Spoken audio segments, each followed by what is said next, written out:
এখনকার যুগের মেয়েদের সংসার কিভাবে টিকবে? আমাদের সময় দেখেছিস কারোর ছাড়াছাড়ি কিংবা ডিভোর্স হতে? তোরা তো এখন অত্যাধিক কথা বলিস, অ্যাডজাস্ট করতেই চাস না, তাহলে তোদের সংসার কিভাবে টিকবে? এই জন্যই তো বর্তমান যুগে ডিভোর্সের পরিমাণ এত বেশি। তোদের সংসার কখনোই টিকবে না, বুঝলি? বাসে করে একটু দূরে যাওয়ার সময় পাশের সিটে বসা এক আন্টিকে ফোনের ওপার থেকে বলতে শুনলাম এই কথাটা, কিন্তু ফোনের বিপরীত পাশ থেকে কি উত্তর আসলো সেটা আমি শুনিনি। তবে খুব ইচ্ছা করছিল গিয়ে বলি, আচ্ছা আন্টি, চুপচাপ সব কিছু মেনে নেওয়া মানেই কি অ্যাডজাস্টমেন্ট? সমস্ত অন্যায় মুখ বুজে সহ্য করা মানেই কি অ্যাডজাস্টমেন্ট? বিয়ের আগে বাবা এবং বিয়ের পরে স্বামীর সমস্ত অন্যায় জেনেও, তারা ভুল করছে জেনেও সেটা কি চুপচাপ মেনে নেওয়ার মানে, তাদেরকে ভুলটা কি শুধরে না দেওয়ার মানেই কি অ্যাডজাস্টমেন্ট? কিন্তু সেদিন কিছু বলিনি, কারণ এই কথাটা যদি সেদিন আমি ওই আন্টিকে বলতাম, তখন সে আমাকে বলতো, বাবা মেয়েটার কি মুখ। আচ্ছা, আপনি অ্যাডজাস্ট করতে করতে যখন আপনার দেয়ালে পিঠ ঠেকে যাবে, তখনও কি আপনি অ্যাডজাস্ট করতে পারবেন? আপনি যদি আজকে 30টা অ্যাডজাস্ট করেন আর আপনার বিপরীত পাশের মানুষটা যদি একটাও না করে, তৃতীয় দিন থেকে আপনার আর ইচ্ছা করবে অ্যাডজাস্ট করতে? যখন অন্য সবাইকে খাইয়ে ভাতের হাঁড়ি ফাঁকা দেখবেন, 2 দিন 3 দিন সহ্য করবেন, এরপর 4 দিনের দিন যখন আপনি কাজের সন্ধানে বের হবেন, তখন সমাজের লোক এসে উল্টাপাল্টা কথা বলবে।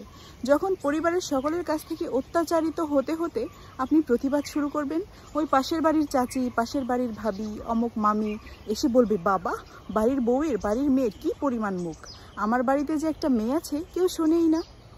আচ্ছা, এসে তো বলে ফেললেন যে কি পরিমাণ মুখ। এই মুখটা চলার কারণ, এই চিৎকার করার কারণ কখনো খুঁজে দেখেছেন? একটা বিখ্যাত সিনেমার ডায়লগ আছে, অ্যাডজাস্ট করে যাওয়া মানে হেরে যাওয়া নয় দিদি ভাই, জিতে যাওয়া।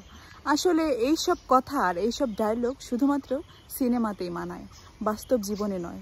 সকলের কাছ থেকে অন্যায় পাওয়ার পরে, খারাপ ব্যবহার পাওয়ার পরেও চুপচাপ থাকার মানে যদি অ্যাডজাস্টমেন্ট হয়, তাহলে সেটা আমরা বর্তমান যুগের মেয়েরা করতে পারি না। আসলে প্রতিবাদ করা মানেই, ভুলকে ভুল আর ঠিককে ঠিক বলা মানেই যদি বেয়াদবি হয়, তাহলে আমরা বর্তমান যুগের মেয়েরা সত্যি অ্যাডজাস্ট করতে পারি না। নিজেদের ভুলটাকে ধরিয়ে দিলে যদি সেটাকে আপনাদের কাছে মনে হয় আমরা যা করব সেটাই ঠিক, আমাদের কোনো ভুলই হতে পারে না। আচ্ছা, আপনারা কি শয়তান, ইবলিশ, যে আপনাদের কোনো ভুল থাকতে পারে না, আপনারা যা করবেন সেটাই ঠিক? আর বাড়ির বউটা, বাড়ির মেয়েটা যদি সেই ভুলটা ধরিয়ে দেয়, তাহলেই সেটা অন্যায়? কখনো ভেবে দেখেছেন প্রতিটা মুহূর্তে একজন মানুষ কখন গর্জে ওঠে? চুপচাপ থাকা শান্ত মেয়েটা তখনই বেয়াদব হয়ে ওঠে, যখন সে সত্যিকে সত্যি আর মিথ্যাকে মিথ্যা বলতে শেখে। ধারণা বদলান, সমাজ পাল্টেছে, যুগ পাল্টেছে, নারীদেরকে আর ছোট করে রাখবেন না। কি করে ভুলে যান শাশুড়ি মা, আপনিও একজন নারী? কি করে ভুলে যাও ননদেরা, তুমিও একজন নারী? কি করে ভুলে যাও ভাবিরা, তুমিও একজন নারী? অন্যকে ছোট আসলে নারীরাই করে, পুরুষেরা নয়।